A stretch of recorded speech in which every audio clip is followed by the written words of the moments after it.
ដល់បងប្អូនទាំងអស់គ្នាខ្ញុំបាទខ្ញុំបាទឈ្មោះសុនវរីមកពីសមាគមតន្ត្រីសម្លេងជនពិការផងដែរបាទសម្រាប់ខ្លួនខ្ញុំផ្ទាល់ចំពោះកម្មវិធីថ្ងៃនេះខ្ញុំគិតថាវាពិតជាល្អមែនទែនសម្រាប់បងប្អូនគ្រប់ប្រភេទទាំងអស់ដែលគាត់ស្វែងរកការងារជាពិសេសសម្រាប់ជនមានពិការភាពគឺគាត់អាចមកទទួល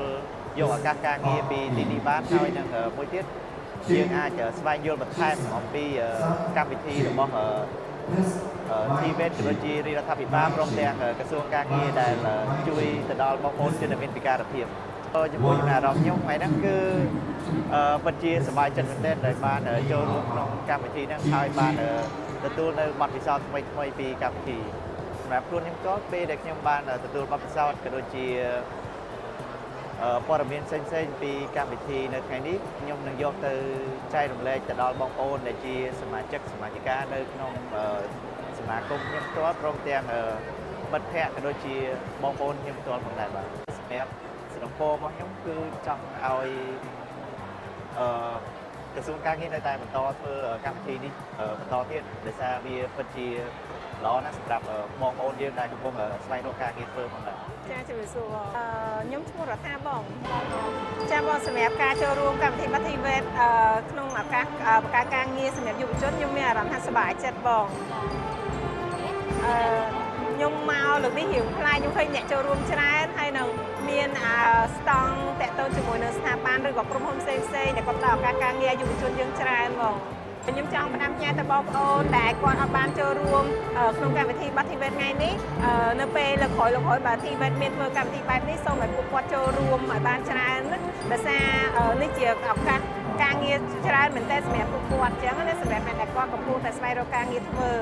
ជាចុងក្រោយខ្ញុំក៏សូមអរគុណដល់ខាង TVET ដែលគាត់បានបង្កើតកម្មវិធីនេះឡើងហើយក៏ជាសំណូមព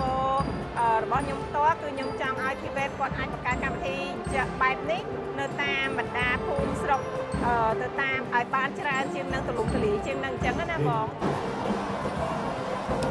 ឈ្មោះខ្ញុំហួរសេហាខ្ញុំនៅភ្នំពេញសម្រាប់ខ្ញុំមានចំណាប់អារម្មណ៍ការតាំងពីពណ៌ផ្នែកបដោះបដាកាហ្វេហើយនិងការធ្វើនំហើយខ្ញុំមានអារម្មណ៍ថាខ្ញុំសប្បាយរីករាយនៅពេលដែលខ្ញុំដើរទៅតាមស្តង់នីមួយៗជាពិសេសផ្នែកកាហ្វេហើយនិងធ្វើនំក៏ដូចជាផ្នែកបដោះបដាផ្សេងខ្ញុំចាប់អារម្មណ៍ដោយសារគេមានទទួលបង្រៀនបដោះបដាមនុស្សថ្លង់ដែរខ្ញុំទទួលចំណេះដឹងនៅទីនេះជាពិសេសផ្នែកកាហ្វេហើយនិងនំខ្ញុំអាចយកទៅចែកម្លែកតើតើនឹង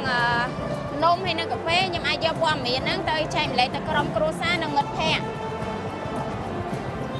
ខ្ញុំចង់គាំទ្រនិងលើកទឹកចិត្តទៅដល់មនុស្សថ្លង់ឲ្យចូលរួមរៀនផ្នែកកាហ្វេហើយនិងផ្នែកធ្វើនំដើម្បីអភិវឌ្ឍថ្ងៃអនាគតរបស់គាត់ហើយមនុស្សថ្លង់នឹងទទួលបានភាពស្មើគ្នា